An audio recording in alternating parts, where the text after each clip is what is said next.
বাবা, কই তোরা? ভেতরে আয়, তোদের সাথে কিছু কথা আছে। আসছি বাবা। এসেছিস তোরা? হ্যাঁ বাবা, তুমি কি যেন বলবে? আমার শরীরের অবস্থা ভালো মনে হচ্ছে না। আমি মনে হয় আর বেশিক্ষণ বাঁচব না। আমার চলে যাওয়ার সময় হয়ে গিয়েছে। এমন কথা বলো না বাবা, তোমার কিচ্ছু হবে না। আমাকে তোর মা তার কাছে নিতে এসেছে। আমাকে আমাকে যেতে হবে।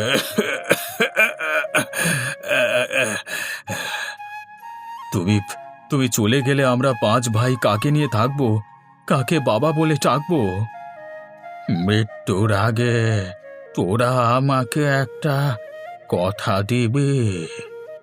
কি কথা বাবা, বলো। তোরা আমাকে কথা দে, আমি মারা যাবার পর তোরা সবাই একসাথে থাকবি, কেউ আলাদা হবি না। কথা দে। বাবা, তুমি বেশি কথা বলো না, সবকিছু ঠিক হয়ে যাবে। না বাবা, তোরা আমাকে কথা দে, তোরা কখনো আলাদা হবি না, না হলে আমি মরেও শান্তি পাবো না রে। কথা দিলাম বাবা, আমরা কখনো আলাদা হব না। কথা দিলাম বাবা। হ্যাঁ বাবা, কথা দিলাম। এখন আমি নিশ্চিন্তে চলে যেতে পারবো।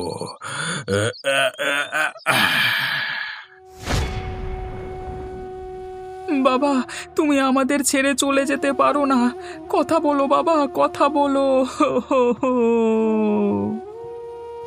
আমাদের আমাদের কার কাছে রেখে গেলে বাবা? এখন আমরা কি করব? ফিরে এসো বাবা, ফিরে এসো। কান্না করে আর কি হবে? বাবা তো আর ফিরে আসবে না। চল, বাবার শেষ কার্য সম্পন্ন করতে হবে। বাবা চলে গেছে কয়েকদিন তো হয়ে গেল। ঘরে তো এখন চাল ডাল আনাজ তরকারিও শেষ হয়ে গিয়েছে। এখন আমরা কি খাবো? কোনো একটা ব্যবস্থা করতে হবে, না হলে আমরা না খেতে পেয়ে মারা যাব। কিছু একটা তো করতে হবে। তোরা আমার কাছে আয়। কানু, তুই ওখানেই থাক। কি বলবে তুমি? আমরা সবাই মিলে কানুকে দিয়ে সকল কাজ করাবো। তাকে দিয়ে রান্না করানো, কাঠ নিয়ে আসা সহ সমস্ত কাজ তাকে দিয়েই করাবো। আমরা চারজন বসে বসে আরাম করে খাবো। তাই ভালো হবে। তাকে আমরা কেন ইনকাম করে খাওয়াবো? সেই খাওয়াক আমাদের। কানু, শোন তো।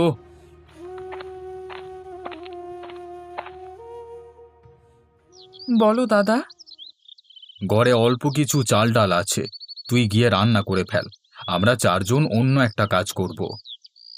আচ্ছা দাদা, আমি যাচ্ছি। আর একটা কথা শোন। বলো দাদা। রান্না শেষ করে জঙ্গলে কাঠ কাটতে যাবি। তারপর সেগুলো বিক্রি করে বাজার থেকে চাল ডাল নিয়ে আসবি, কেমন? তোমরা কেউ আমার সাথে জঙ্গলে যাবে না? না রে, তুই একাই যাবি, বুঝলি? আচ্ছা দাদা। রান্না শেষ হয়ে গেলে আমাদের ডেকে নিবি, আমরা এখানেই বসে আছি। ঠিক আছে দাদা। দাদা, আমরা কি কাজ করব? কোনো কাজ করব না, শুধু খাবো, ঘুমাবো এবং তাস খেলবো। আর কানু কি একা একা সব কাজ করবে? হ্যাঁ। দাদা, তোমরা ঘরের ভেতরে চলে আসো, রান্না হয়ে গিয়েছে। আসছি, দাঁড়া।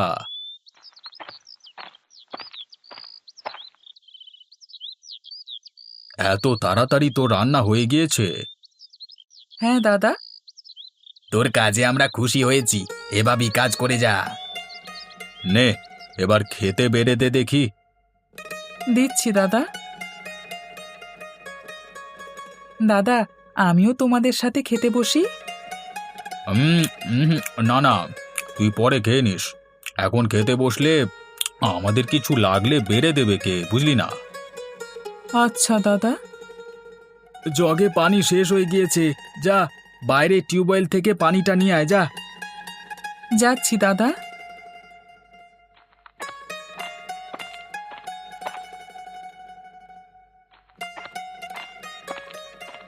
নিয়ে এসেছিস? আরে গ্লাসে ঢেলে দে, গলা যে শুকিয়ে গেছে, দাঁড়িয়ে আছিস কেন? এই যে দাদা দিচ্ছি। তা তুই জঙ্গলে যাবি কখন? এই তো দাদা, খেয়ে তারপরই চলে যাব। আচ্ছা আচ্ছা, ঠিক আছে। নে, আমাদের খাওয়া শেষ। তুই এখন খেয়ে নিয়ে বাসনপত্রগুলো ধুয়ে পরিষ্কার করে ফেল। এ কি দাদা, পাতিলে তো আর অল্প কিছু ভাত এবং ডাল পড়ে আছে। যা আছে তাই খেয়ে নে, বেশি কথা বলিস না। ঠিক আছে দাদা।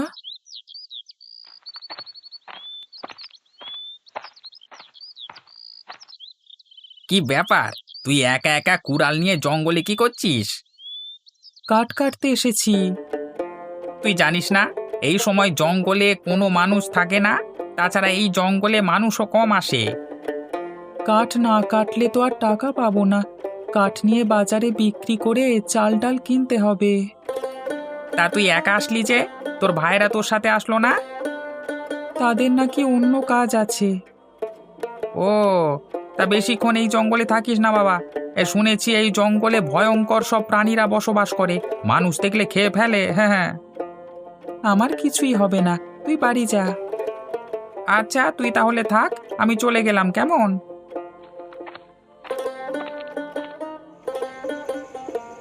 বাবা, আপনি এখানে বসে বসে কি করেন? তুই এখানে কি করিস? আমি জঙ্গলে কাঠ কাটতে এসেছি বাবা। তুই চলে যা, এখানে শুধু বিপদ আর বিপদ। তুই বাড়িতে ফিরে যা। না বাবা, আমাকে কাঠ কাটতেই হবে, তা না হলে আজকে চাল ডাল কিনতে পারবো না।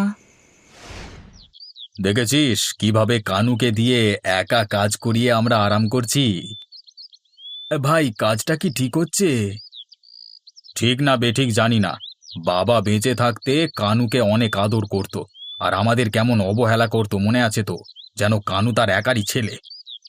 ঠিকই বলেছিস দাদা, আমারও ভীষণ রাগ হতো। সেই জন্যই কালুকে দিয়ে সব কাজ করাচ্ছি। সে কাজ করে আমাদের খাওয়াবে, আর আমরা শুধু পায়ের উপর পা তুলে আরাম করব। নে নে হাসু, তোর চালটা দে। এই যে টেক্কা দিলাম, এবার দাদার পালা। এই দিলাম রাজা। কি ব্যাপার দাদা, তোমরা সবাই মিলে তাস খেলছো? তাস খেলছি তো কি হয়েছে? তোর কোনো সমস্যা? না দাদা, তুমি না বললে তোমরা অন্য কি একটা কাজ করবে? আমাদের যেটা ইচ্ছে সেটা করব। তুই তোর কাজ কর। কাঠ কেটে নিয়ে এসেছিস তো? হ্যাঁ দাদা, নিয়ে এসেছি। বেশ ভালো করেছিস। এখন বাজারে যা, গিয়ে কাঠ বিক্রি করে চাল ডাল আনাজপাতি মশলা সব কিনে নিয়ে আয়। তোমাদের মধ্যে কেউ গেলেই তো হয়, আমি তো জঙ্গলে গিয়েছিলাম। আমার মুখে মুখে কথা বলছিস? যা বলছি তাই কর, বাজারে যা তুই। আচ্ছা দাদা, ঠিক আছে, আমি যাচ্ছি দাদা। কাঠ লাগবে? কাঠ, শুকনো কাঠ আছে, দ্রুত রান্না হয়ে যাবে, নিয়ে যান। কাঠের আঁটি কত করে নিবে বাবা? আপনি কাঠ নেবেন? ঘরে রান্না করার মতো কাঠ নেই, তাই নেওয়া লাগবে।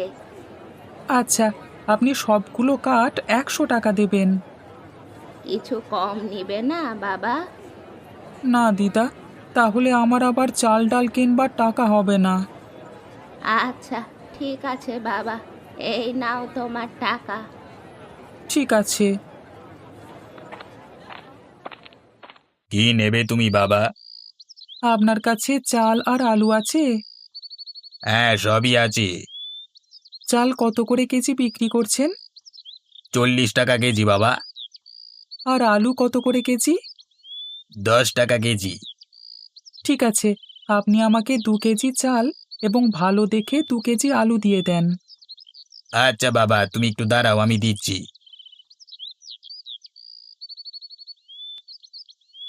কি ব্যাপার দাদা, তোমরা এখনো ঘুমিয়ে আছো কেন? ঘুমিয়ে থাকলে তো সমস্যা কোথায়? তুই কাঠ বিক্রি করে চাল ডাল কিনে নিয়ে এসেছিস তো? হ্যাঁ দাদা, নিয়ে এসেছি। ভালো করেছিস। এখন তুই রান্না বসিয়ে দিকে যা। ঠিক আছে, বসিয়ে দিচ্ছি। তোমাদের মধ্য থেকে কেউ ঘরটা ঝাড়ু দিয়ে দাও। কি বললি? আমরা ঘর ঝাড়ু দেব? তোর সাহস তো অনেক বেড়ে গিয়েছে। আমাদের ঘর ঝাড়ু দিতে বলছিস? চুপচাপ ঘর ঝাড়ু দে তুই। তোমরা তো সারাদিন বসেই থাকো, একটু কাজ করলেও তো পারো নাকি? আমরা কি করব না করব সেটা আমরা বুঝবো। তুই এত কথা বলছিস কেন? বেশি কথা বললে বাড়ি থেকে বের করে দেব। ভুল হয়ে গেছে আমার, আর হবে না। মনে থাকে যেন। মনে থাকবে। এখন যা, রান্না বসিয়ে দে। রান্না হয়ে গেলে ডাক দিবি। তার আগে আর ডাকাডাকি করবি না। ঠিক মতো ঘুমাতে দে আমাদের। আচ্ছা দাদা।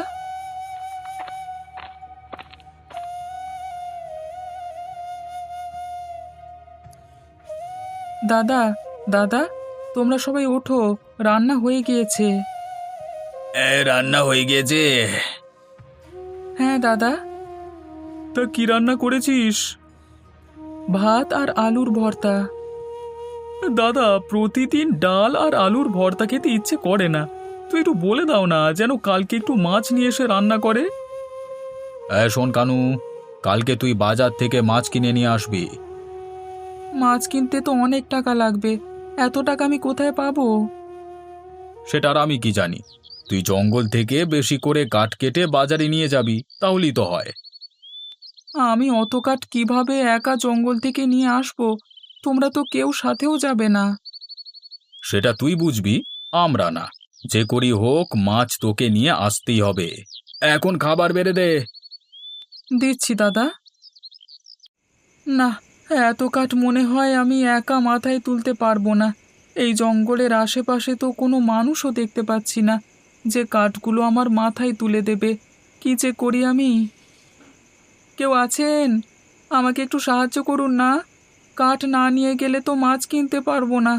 যে করি হোক, সব কাঠ আমাকে নিয়ে যেতেই হবে। কে তুমি বাবা? এখানে বসে আছো কেন? আমি কানু, এখানে জঙ্গলে কাঠ কাটতে এসেছিলাম। তা কাঠ কেটে এখানে বসে আছো যে? কি করব বলুন? আজকে বাজার থেকে ভাইদের জন্য মাছ কিনতে হবে, তাই বেশি করে কাঠ কেটেছিলাম, কিন্তু এখন নিয়ে যেতে পারছি না। তা তোমার ভাইদের নিয়ে আসলেই তো হয়। তারা তো কোনো কাজ করে না, সব কাজ আমার একা করা লাগে। তোমার ভাই কতজন আছে? 4 ভাই আছে আরো, আমি পঞ্চম। কি বলো কি? তুমি এত পরিশ্রম করে তাদের খাওয়াও? হ্যাঁ। তুমি অন্য কোথাও একা চলে যেতেও তো পারো। একা একা সংসার করতে পারবে? আমি আমার ভাইদের ছেড়ে কোথাও যাব না। বাবার মৃত্যুর সময় কথা দিয়েছিলাম, আমার যত কষ্টই হোক না কেন, আমি ভাইদের সাথেই থাকবো। তুমি অত্যন্ত ভালো মানুষ। তুমি জগতের কোনো কিছুই বোঝো না। তুমি চাইলে আমি তোমার মাছের ব্যবস্থা করে দিতে পারি। কিভাবে সাধু বাবা? আমার পেছনের যে পাহাড়টা দেখতে পাচ্ছ, ওটা জাদুর পাহাড়। এখানে শুধু তোমার মতো মানুষই তার ভেতর থেকে সোনা দানা নিতে পারবে। তুমি মাছ কিনবার জন্য 2টো সোনার পয়সা নিতে পারো। আচ্ছা।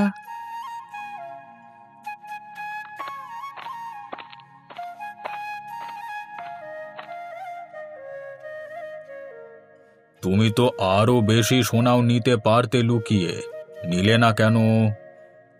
আমার মাছের জন্য 2টো সোনার পয়সাই যথেষ্ট, তাই বেশি পয়সায় নিইনি। বেশ, এখন তুমি বাড়ি গিয়ে মাছ কিনে তোমাদের ভাইদের সাথে খেও। আসি তাহলে। এসো।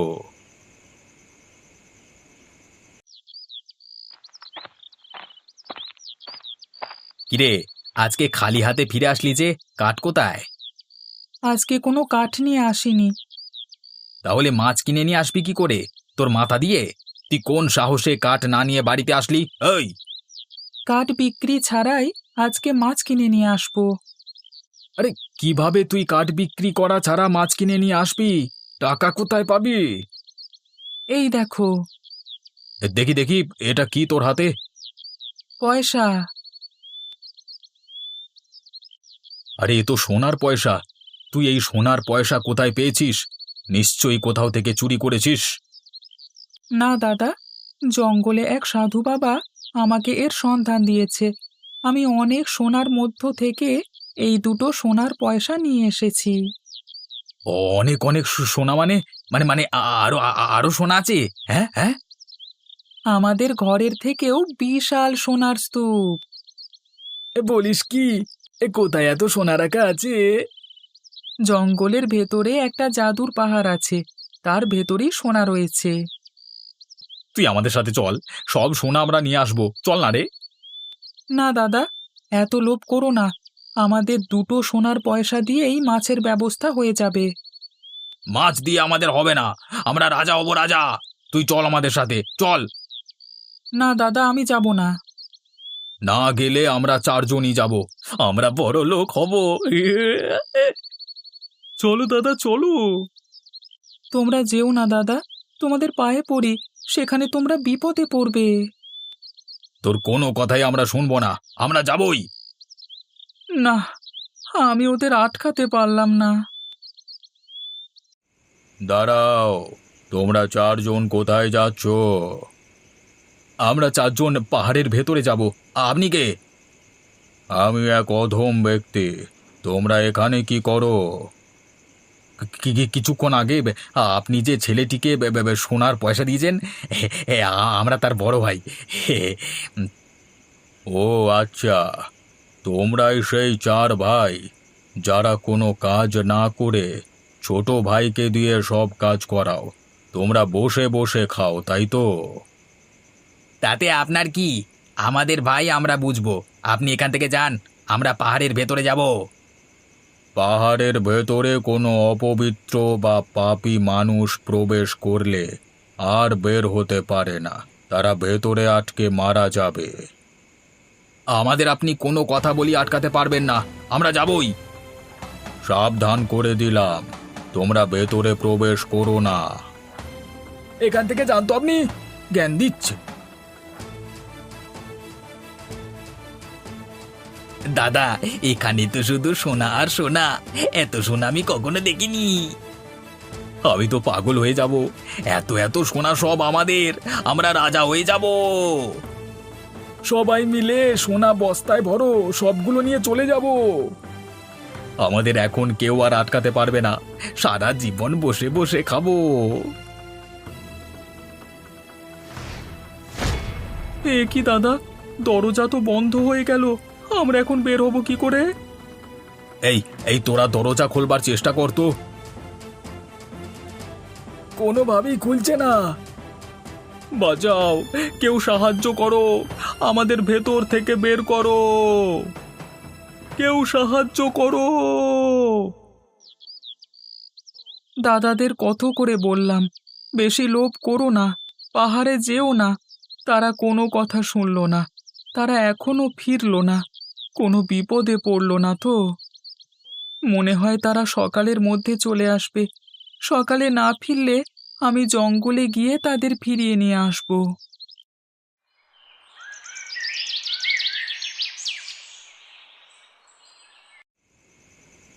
সাধু বাবা, আপনি আমার দাদাদের ফিরিয়ে দিন, আমাদের কোনো সোনাদানা চাই না।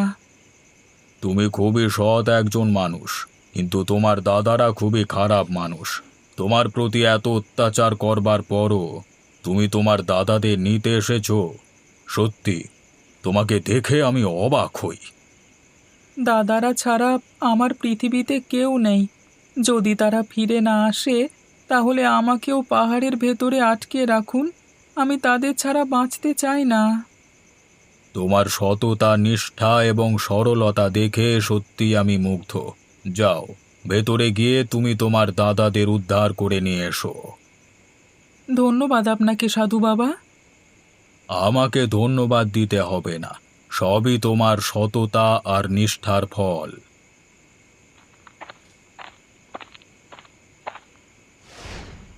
তুই এসেছিস, আমাদের দয়া করে বের করে নিয়ে যা। হ্যাঁ রে ভাই, বের করে নিয়ে যা আমাদের। তোমরা চিন্তা করো না, তোমাদের নিয়ে যেতেই আমি এসেছি। তোমরা সব সোনাদানা এখানে রেখে একে একে বের হও।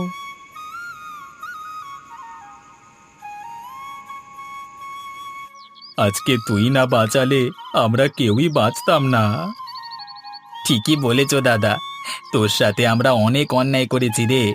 তোকে দিয়ে সব কাজ করিয়েছি, রান্না করিয়েছি, কাঠ কাটিয়েছি। তুই আমাদের মাফ করে দে। তোমার জন্য করেছি, এটা তো আমার সৌভাগ্য। তুই মাপ না করলে বাবাও আমাদের মাপ করবে না। আমরা আমাদের ভুল বুঝতে পেরেছি, তোর সাথে আর এমন করব না। আমরা সবাই মিলেমিশে কাজ করব, তোকে আর একা একা কাজ করতে হবে না। তুই ছাড়া আজকে আমরা বেঁচে থাকতাম না। তুই মাফ করে দে আমাদের। ছি ছি, তোমরা বড় ভাই হয়ে আমার কাছে মাপ চাচ্ছ, এটা আমার জন্য লজ্জার। আগে বল, তুই মাপ করে দিয়েছিস? আমি তো তোমাদের অনেক আগেই ক্ষমা করে দিয়েছি।